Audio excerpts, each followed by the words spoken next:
Termasuk dosa besar yang dianggap biasa di zaman kita ini adalah mendatangi peramal atau mempercayainya dan mempraktekkan sihir atau melakukan sihir.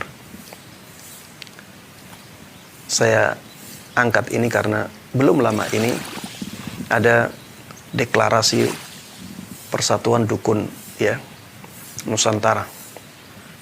Ini menunjukkan bahwa keberadaan mereka dianggap biasa oleh masyarakat, padahal sebenarnya ini merupakan dosa besar. Coba kita dengarkan hadis-hadis Nabi Muhammad SAW tentang masalah ini. Hadis yang pertama disebutkan oleh Imam Muslim dalam kitab sahihnya, man ata arrafan fasaddaqahu bima yaqul lam tuqbal lahu salatu arba'ina yawman. Barang siapa yang mendatangi peramal, kemudian dia membenarkan apa yang dikatakan oleh peramal itu, salatnya selama 40 hari tidak akan diterima oleh Allah Subhanahu wa taala. Bayangkan, salat 5 waktu selama 40 hari. Ya.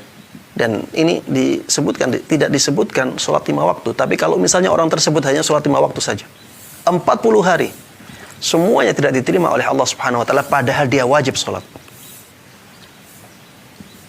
Ini sesuatu yang sangat luar biasa besarnya.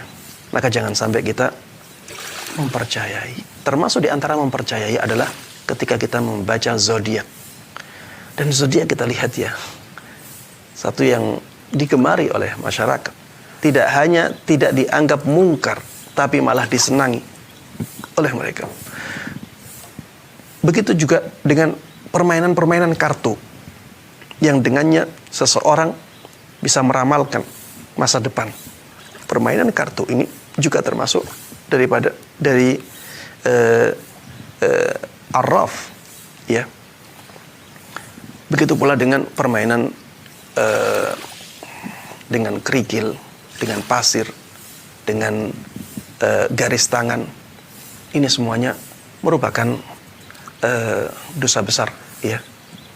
Ketika kita bertanya kepada orang yang seperti itu dan mempercayainya, maka sholat kita selama 40 hari tidak akan diterima oleh Allah Subhanahu wa taala.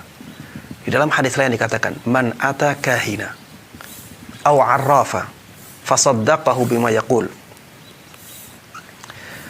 faqad kafara bima unzila ala Muhammad. Barang siapa yang mendatangi peramal, kahin dan arraf, ini dua-duanya peramal, ya. Kalau kahin itu peramal tapi dengan menggunakan kabar dari jin. Ada yang membedakan seperti ini. Kalau kahin itu meramalkan masa depan tapi dengan bantuan jin. Sedangkan arraf itu meramalkan masa depan tapi dengan bantuan alat-alat yang seperti tadi. Ada yang kartu, ada yang garis tangan, ada yang pasir, dan ada yang lainnya.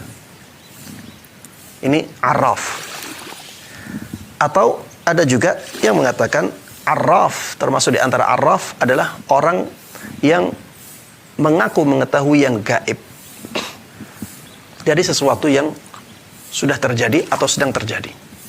Seperti misalnya orang bertanya, ya, orang mengaku bahwa dia tahu di mana benda ini hilang. Benda itu hilangnya sudah di waktu yang lalu, dan di mana benda itu sekarang? Berarti di tempat lain. Ini masuk dalam kategori arraf. Barang siapa yang mendatangi orang-orang seperti ini dan mempercayai apa yang dikatakan oleh dia, maka dia benar-benar kufur. Benar-benar kufur kepada apa yang diturunkan kepada Nabi Muhammad sallallahu alaihi wasallam. Adapun sihir, maka ini lain lagi, ya. Penyihir itu biasanya orang yang melakukan suatu ritual untuk mencelakakan orang lain. Untuk mencelakakan orang lain. Ini namanya penyihir. Ya, dalam bahasa Arab sahir itu artinya yang seperti itu. Jadi dalam bahasa Arab ada perbedaan antara sahir dengan kahin dengan arraf, ya. Ini ada perbedaan-perbedaannya yang saya katakan tadi adalah perbedaan antara kahin dengan arraf. Sedangkan penyihir adalah orang yang mereka punya ritual-ritual khusus untuk mencelakakan orang lain. Penyihir, orang yang melakukan sihir ini juga telah melakukan dosa besar. Dan di zaman ini banyak sekali ya, banyak sekali penyihir-penyihir yang dibayar ya untuk nyantet sana, nyantet sini.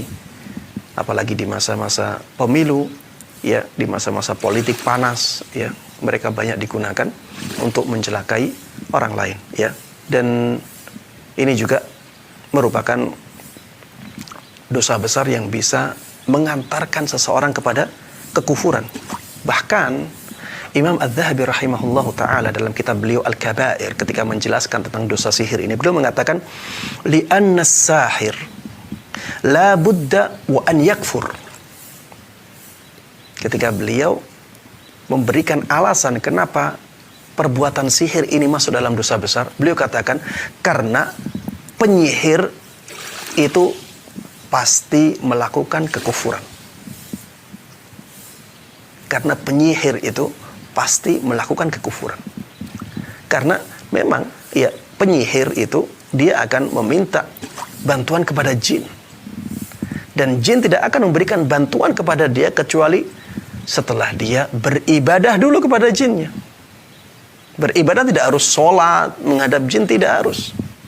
Tapi dia diperintahkan untuk melakukan ritual-ritual yang diharamkan oleh syariat. Kemudian dia melakukannya. Itulah bentuk peribadatan dia. Imam Az-Zahabi mengatakan demikian. Kenapa dosa sihir ini termasuk dosa besar? Karena penyihir itu tidaklah dia melakukan praktek sihirnya kecuali dia melakukan kekufuran juga. La budda wa an yakfur. Dia pasti melakukan kekufuran.